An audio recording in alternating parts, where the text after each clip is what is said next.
கத்த உடனே நம்ம கோஹான் இங்கே இருந்து வெளியில வந்து ஒழுங்கா என் அப்பாவை விடுறா அப்படிங்கிற மாதிரி கத்துறாங்க. ஓ நீ தான் வந்திருக்கியா, உங்க அப்பாவை உயிரோட கொண்டுட்டு போறதுக்காக வந்திருக்கிய, உங்க அப்பனோட சேர்த்து உன் கதையை முடிச்சிடறா, உன் கண்ணு முன்னாடியே உங்க அப்பனை நான் கொன்னுடுறேன் அப்படிங்கிற மாதிரி வெஜிடா சொல்லிக்கிட்டு இருக்க.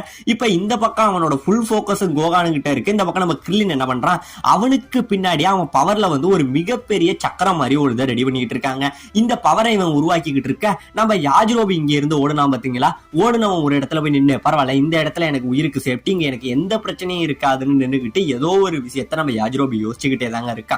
இப்ப இந்த பக்கம் நம்ம வெஜிடா என்ன பண்றான், இத பாரு சின்ன பையனே, உன் கண்ணு முன்னாடியே உங்க அப்பாவை கொல்றேன், நீ முடிஞ்சா எது பண்ண முடியுமோ பண்ணுடான்னு சொல்லி நம்ம வெஜிடா என்ன பண்றான், நம்ம கோகானுக்கு முன்னாடியே அவங்க அப்பாவோட தலையை அப்படியே நசுக்குறாங்க. அப்படியே நசுக்க இந்த பக்கம் நம்ம கிரில்லின் என்ன பண்றான், கோகு இன்னும் கொஞ்ச நேரம் பொறுத்துக்க அப்படின்னு சொல்லி அவன் ஒரு வளையம் உருவாக்கலாம் பாத்தீங்களா.